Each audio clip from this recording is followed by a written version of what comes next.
My name is Ben Garrett. I was born in Memphis, but spent all my life in New Albany. We lived right off of Highway 15 across the street from George's in our Valley View neighborhood. My parents are still in that neighborhood. Now my wife and I and our two children, our two girls, Gracie and Riley, we live out near Ingomar, not far at all from Oaks Country Club. And we moved back in 2016 after I left to go to Ole Miss.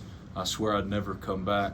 And in 2016, God brought us back here, and it's led me now to not only continuing to do Ole Miss coverage that I've done for nearly 20 years now, but take on a role at the Gazette with the sports editor job that honestly I didn't want, didn't need, didn't think I was going to take, and God said, no, I've equipped you to do one thing specifically, and I need you to do this. So in that way, I just tried to listen to what God was commanding, and it's been a blessing. People have come to me every day, wherever it is. Doesn't matter if it's at the middle school gym, doesn't matter if it's in Reed's or just walking around downtown. The people that have come up to me and appreciated it has been incredibly rewarding for me, because in this business is different now than when I started. It's less about the storytelling and the organic reporting and sourcing and all of these breaking news, whatever you used to value in this business. Now it's changed to where most everything is based off of churn, and that can get really soul crushing, honestly, when you're producing what I was producing, still do to this day, for the Ole Miss Spirit on 3, which is essentially 3 or 4 stories a day, 7 days a week, at least 40 message board posts every single day as well, on top of all podcasting and social and all the other things that come along with it. When you're a one-man show, you just get used to the churn. And what the Gazette has allowed for me is to slow down a little bit, re-engage with my community in a way that I hadn't in at least a decade, and it's been an absolute blessing. So yeah, it's been New Albany's always been home to me, even when I didn't want it to be, and I'm so incredibly thankful for it. And now that I'm able to pour the only thing I'm good at into my community, I just give thanks to God for it every single day. What is it that you think you're good at, this one thing? Well, see, that's the thing. Now, Miss Thompson knows this, all right? She had me come speak at her class one time, and that was her mistake, not mine, because I have always talked to everyone the same, and fortunately, as I reach 40, God has made it less of a crass way of talking than it used to be. But I've never been good at like balancing a checkbook, being some financial whiz. I could have never been a brain surgeon. I respect all of those that have that capacity. I didn't have the patience. I didn't have the brain capacity, any of that. But what I did always throughout my life know and took pride in was sports. I loved playing sports, but I really just love sports for what they are. I love the competition of it. I love the fellowship of it, the communal aspect of it. Sports drew me in as early as I can remember, and telling those stories, being a storyteller, letting people in on people that are stories and people that they otherwise wouldn't know, like that's the reward, and that's something that God has equipped me to do. And that's what I've tried to, instead of veering off and going, well, I could do this or this or this instead, no, lean completely into, because God equips all of us who are called to His service to do as we're designed to do. And that for me is writing about sports, talking about sports, being a modern day historian, because like I said, a lot of the business has changed to where a lot of what is lost is the spirit of communities, both whether it be in New Albany or Oxford. So telling those stories, caring about your neighbor, loving your neighbor, and doing so fairly and equitably without cussing a lot. That's what I've learned. That's what I'm good at. And that's what, cussing in Miss Thompson's class that day in front of a kid who was acting dumb, to now at 40, most people just know him as the guy that called Lane Kiffin a hoe.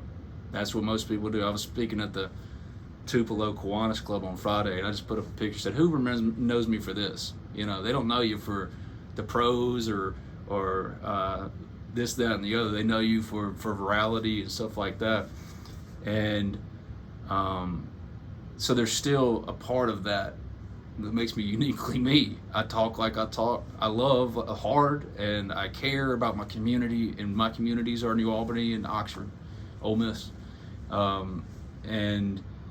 But my inability sometimes to control what comes out of my mouth or just spitballing, that still sometimes comes and catches up to me. But I'm always going to tell the truth. I'm to be a truth teller. You ask me, like, what is it? Like, I'm a truth teller. I'm a storyteller. I'm a modern day historian. Who else would know that John Gray Morrison at West Union is a two-time, he was named Mr. Basketball, Mr. Baseball, state titles, accolades. These things get lost to the annals of history if we don't celebrate them and acknowledge them now. How about the first New Albany boys soccer state championship team that had their ring ceremony here at the museum just last week, right? And yeah, in that building, in that room, it was mostly kids and their parents and their families. I represented everyone else. Ole Miss fans, not Ole Miss fans, but New Albany fans, even Ole Miss fans, but like just fans in general, people in these communities, spot community, you don't understand the greatness that is around you. And unless we do it, unless I do it, who the hell else is going to do it? And that's kind of where God has placed me in my life, and I'm so thankful for that, because for the longest I tried to run from what I'm good at, which is writing and telling your stories. And now that's all I want to do. And really, New Albany, very early on, I kind of spiked my creative nature, if you will. I mean, like, we got away with murder in high school, right? The FRA was not what it is now. I read about that in the paper soon when I write a story about what happened to the FRA. Because when we were in the FRA, when we founded it, we acted insane. I mean, we made shirts that were inappropriate. We said things we shouldn't have. My brother got kicked out of gyms, got escorted out by security. And all of those things, be it being in a student section when we were winning a state title in women's basketball in 2020 or 2001, 2002, or being injured in 11th grade football, which was going to be the first year I started, and having to watch us go 9-3 without me, but also watching greatness happen. Guys that don't need to get lost to history, like Whit Spencer, who's working at B&A Mortgage, who was a fullback and a cornerback, meaning that he was the fastest player on the team and he could knock the crap out of you more than anybody else on the team. Telling those stories, like, imagine if we didn't talk about the 2003 division winning championship baseball team, because this year New Albany won again, or maybe it was 2024, 25. They won it again, and they thought they were the first ones to do it. They weren't. The 2003 team thought they were. They weren't either.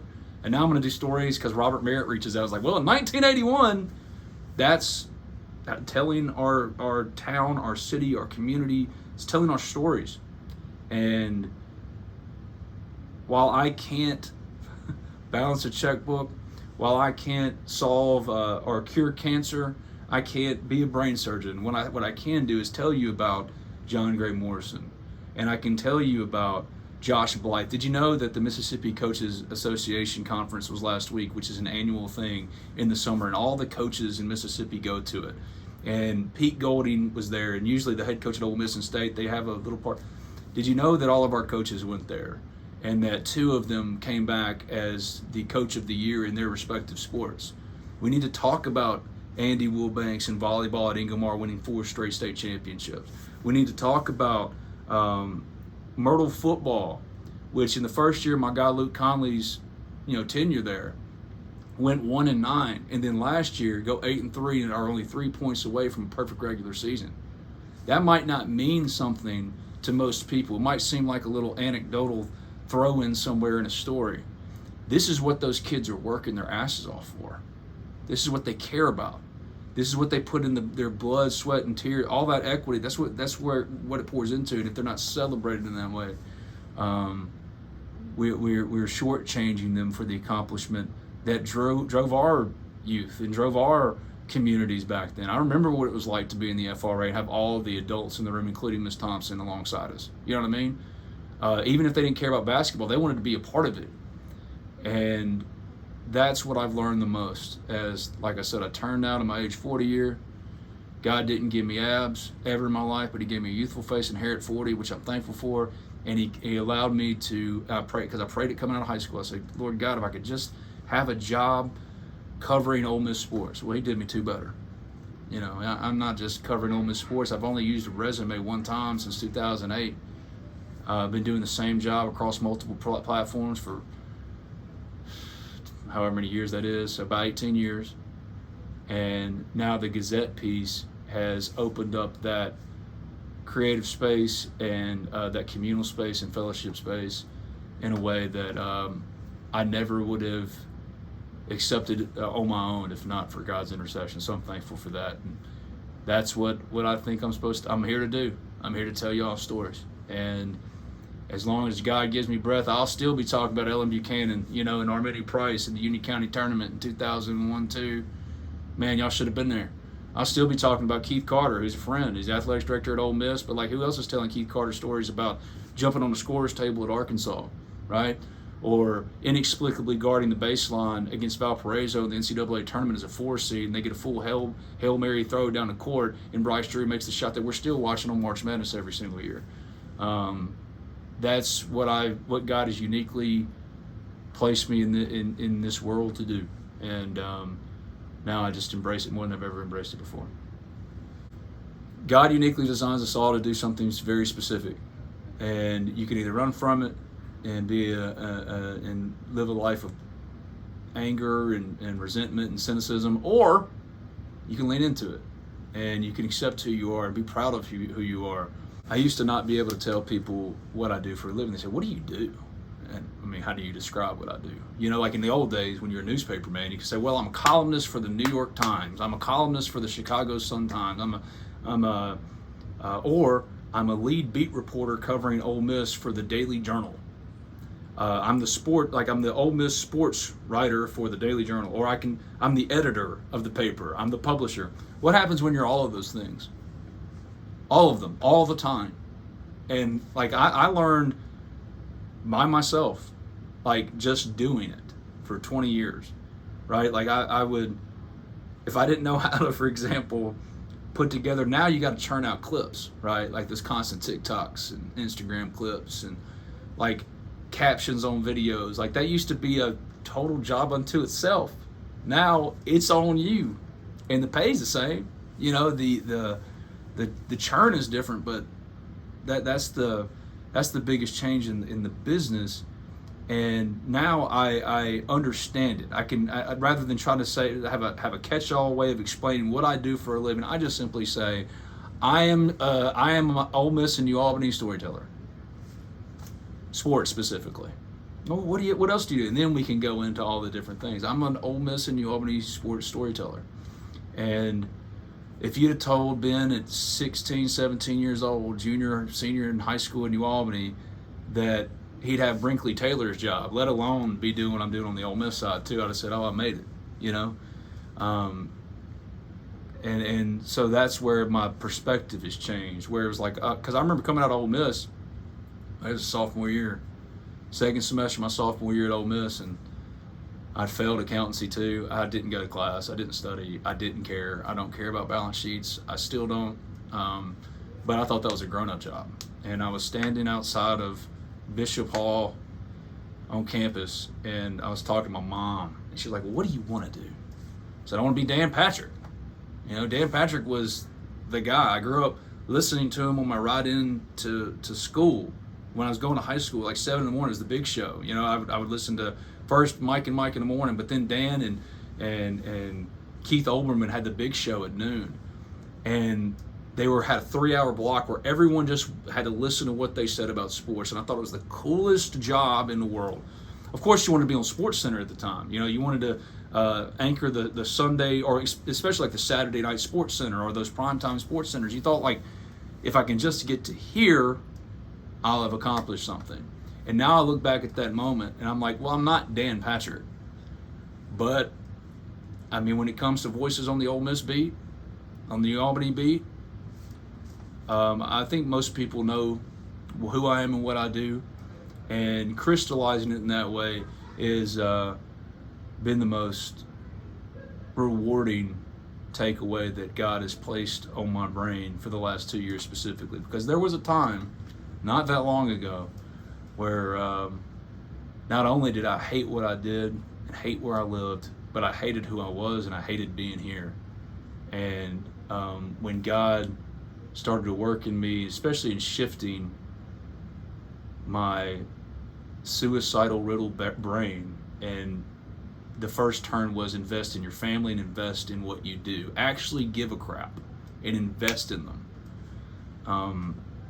That awoken a change in me that God is still working to this day, but I'm so thankful for it. And that's why whenever people talk about like like that host stuff, or like when Lane walked up to me, we've been talking for like 10 minutes on the field, bro. It's hilarious. Never felt threatened at all. Like, he's not a threatening human being. He's not. So we've been talking, and then he turned around and comes back, and he says what he says, and like I didn't even know what he said. As far as you can tell, I'm confused. I'm like, huh? And I look back, oh, he just talked shit. Like he just said something, And I remember in the moment, God was like, don't say anything. You're not gonna say anything. You like, don't do what you typically do. Miss Thompson knows what I typically do. Like, she knows how I typically act. And it helped that an Ole Miss coach was behind me and saying, hey, you can't win this right now, don't say anything.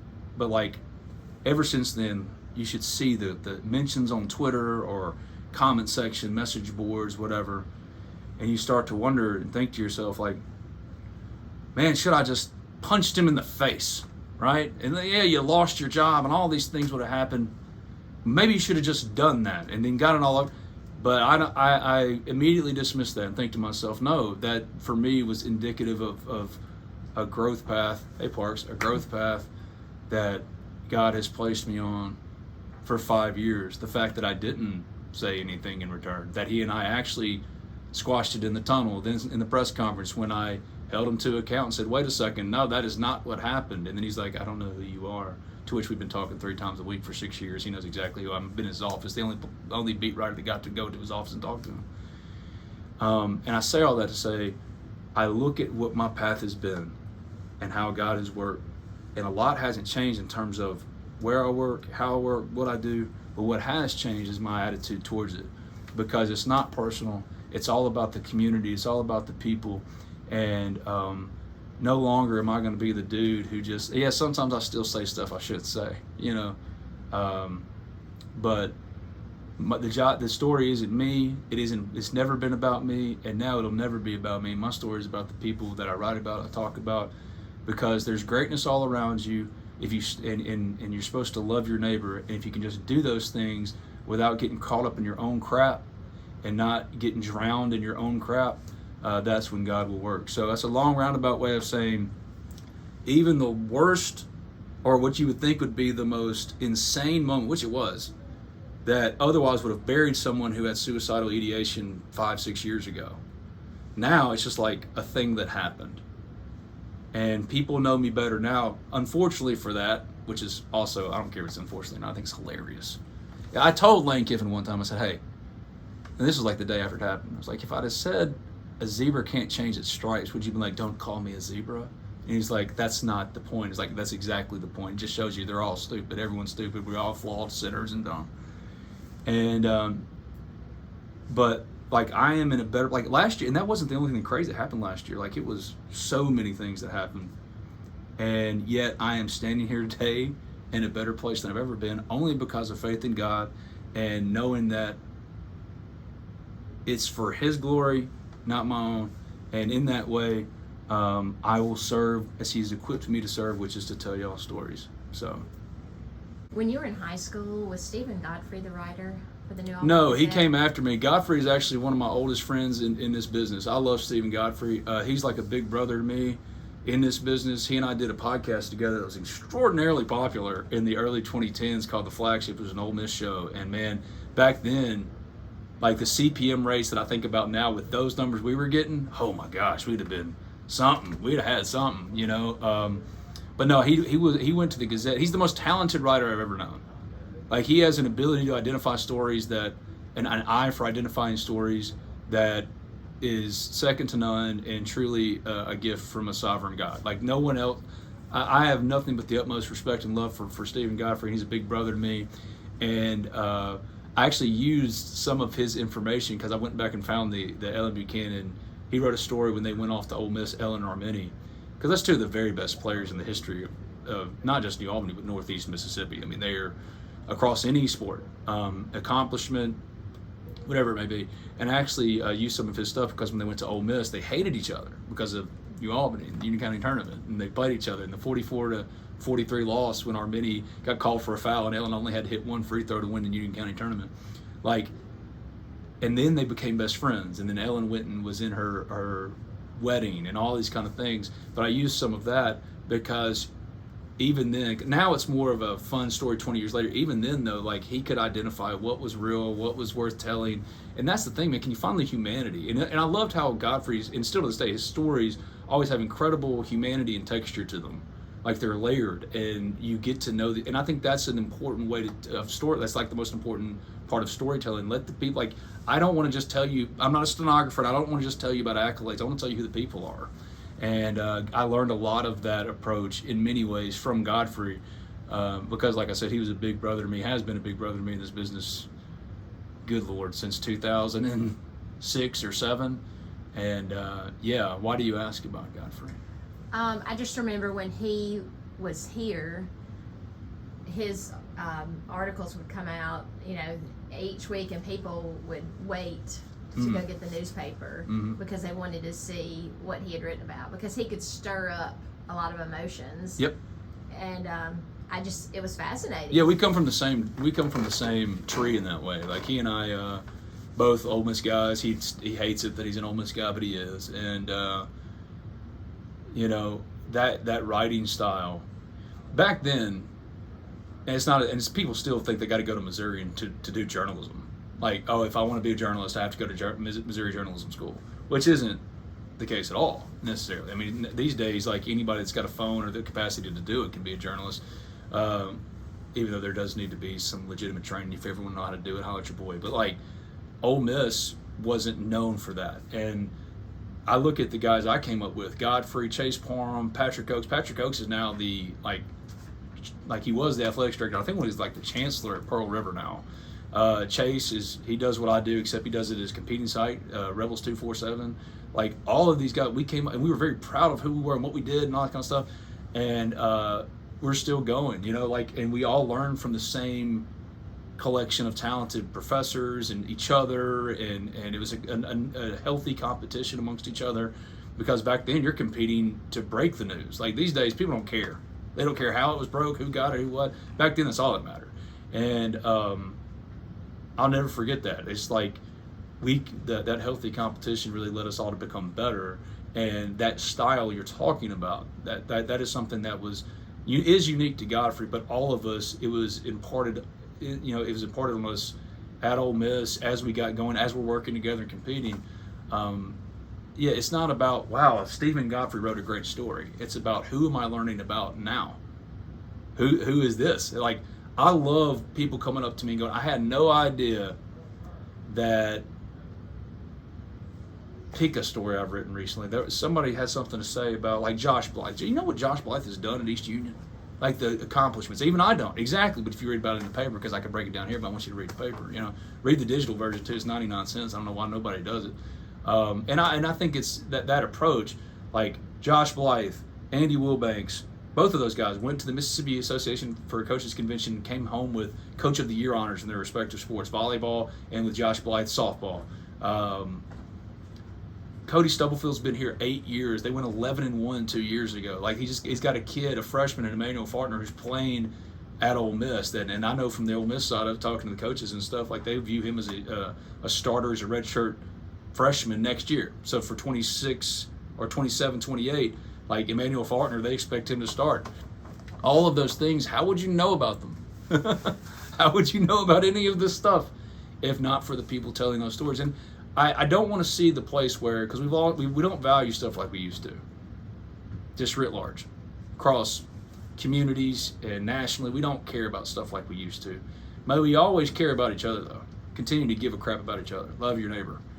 And that's where I think my value lies. That's why I think God put me on earth to do. And a lot of that was learned from a guy like Godfrey. Like, I want people to say, man, you're crushing it at the Gazette. Because for the Spirit, for 18 years, it's just churn. It's not like you're getting pats on the back for the 3 stories you wrote on Tuesday. Most often, you're lucky to get any kind of positive feedback. Most of it's like, well, I want to read about this now, and this, and this. So, like, for New Albany people, Union County people, to come up to me and tell me how much they appreciate what the sports section is growing into, and the paper itself, which is a testament, because, like, newspapers and local journalism, if you're still alive in 2026, that's an accomplishment unto itself. But the Gazette is growing, and I think as long as it's community centered and telling the stories, like Miss Thompson's got a great story, Ben Garrett's got a great story, Park Smith's got a great story. There are so many, and you might think, well, what's the point? It's our history. It's who we are.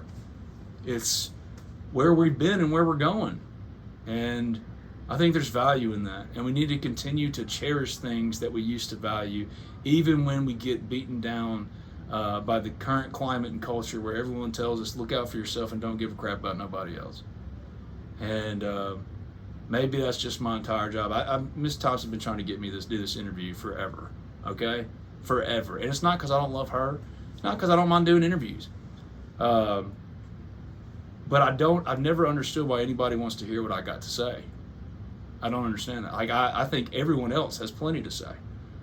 And that's kind of my mindset to this job now. It used to be about feed me. How can I go be the Sports Center guy? How can I go be in New York? I'll be Stephen A. Smith. I'll be Max Kellerman. I'll be Rich Eisen. I'll host the Ben Garrett Show on Sirius XM Radio. No, you're supposed to be Ben Garrett, at Spirit Ben on Twitter, the Ole Miss Spirit, omspirit.com, affiliate of On 3, the New Albany Gazette sports editor, which for me is a full circle thing. Like, I wanted to give Brinkley a shout out because I thought he had the coolest job in the world, and now I get to do that job. But don't save that energy you had now that you got it. Like, when you get to blessing, don't go, oh God, this isn't exactly the way it's supposed to look. How dare you? It's exactly how it's supposed to look. And so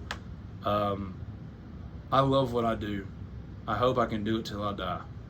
And then I can go to glory, hopefully, and God goes, well done, but you forgot about so-and-so. He was just right, or he or she were just right down the road. I wanted you to write that one too. But if I can, I want to tell all the stories, man. Like, I talked to Catherine Ann Harrington today. Well, she's not Harrington anymore, she's Davis. You still do that thing too, where you like call them by their maiden name? I do. I do. It's constant. Like Katie Campbell. Katie Owen's never going to make sense. She's Katie Campbell. And Leslie Steele, all the same stuff. And I talked to Catherine Ann today. Like, I hadn't talked to Catherine Ann Harrington. And she was a year under me. She graduated with my wife, who I've been married to for 16 years. And I talked to her today. It had nothing to do with sports, but like, did you know that Catherine Ann Harrington painted and had an incredible painting that was featured at, say what you want to about the Great American State Fair, and trust me, your boy's got a lot of fun jokes to make fun of it.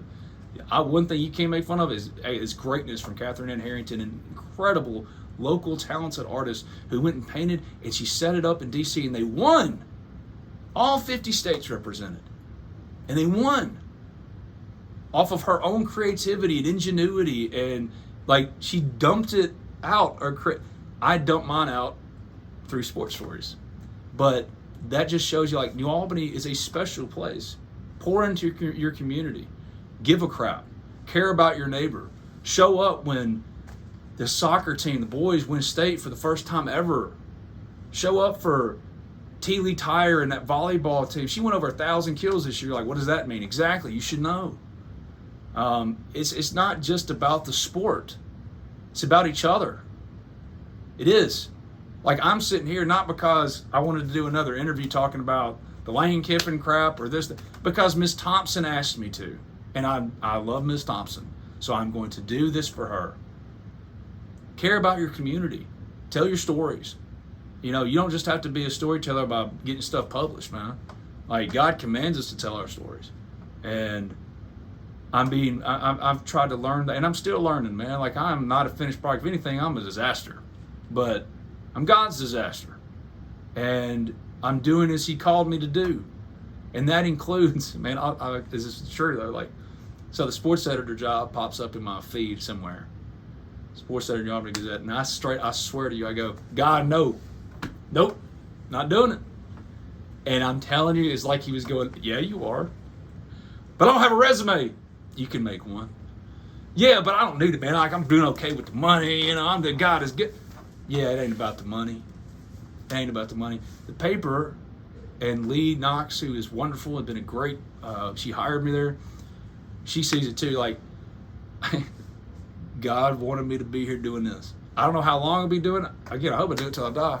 But when you stop running from who you are and what makes you uniquely you, and embrace it, and embrace others, and love people for who they are, and accept them in that way, and I don't know, like that, it's been life-changing for me.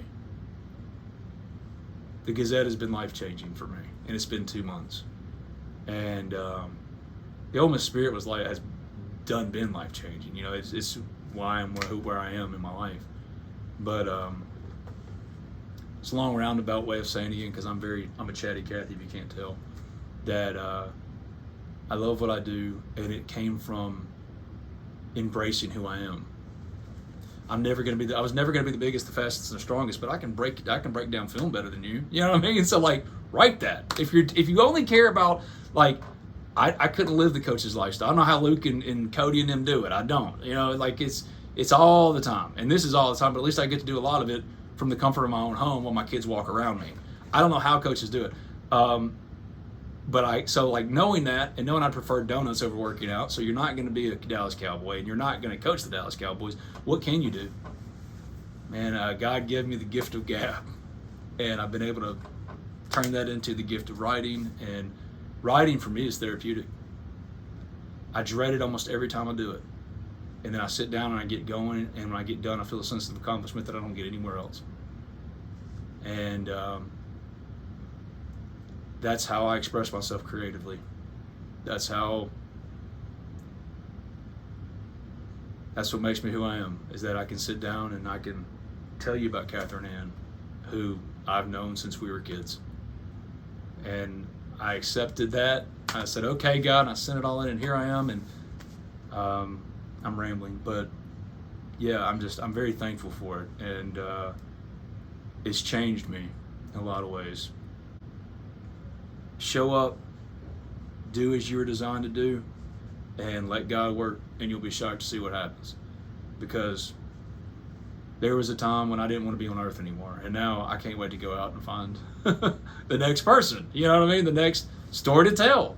Like this morning, talked to Andy Wilbanks, and it was great. I didn't know that they'd won 4 straight state championships in volleyball. I learned it today. Now you've learned it too. 4 straight. 4. That's the end goal. That's what we pay the money for. You know what I mean? Like, we should have banners. It doesn't matter. I can at least write about it.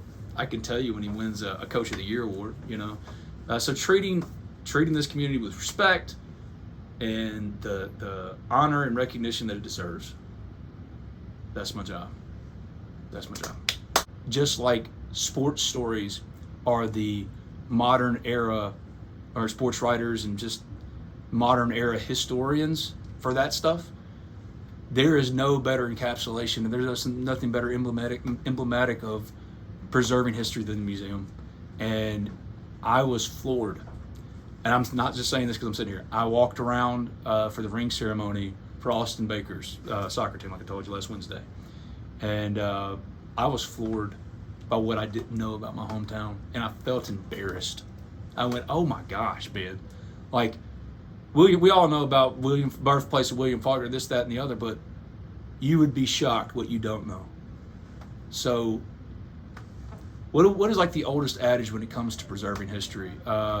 Those who don't keep their history, remember their history, are doomed to repeat it. Or just like, do you want our home, our community, to be lost to the annals of history, and those, our loved ones, our friends, our family members, to not get the recognition they so much deserved based off our own laziness, not giving a crap? All you have to do is provide your time and your energy and your support. And that means sometimes just walking into the museum and taking a look for yourself, walking around for an hour. You'd be shocked at how rich our history is, how vibrant our history is. I didn't recognize it. I didn't. And I'm telling you as someone who is recently reformed. Love this place. Pour into this place. Even if it just means showing up.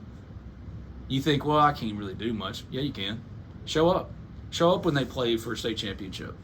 Show up when the museum has a keynote speaker. I hate to see the Cine sitting empty, for example, downtown. I hate it. Like, we should have shows every other weekend. New Albany is a special place because of its people. So remember that your neighbor, they're the ones that are accomplishing all that history, making all that history accomplished. You're doing it yourself. Call me. I'll write a story on you. Come talk to them. I don't know why I'm appealing to you about checking out the museum, but I just learned something over 2 months doing this thing at the Gazette. Who is going to tell our stories? Who's going to remember us?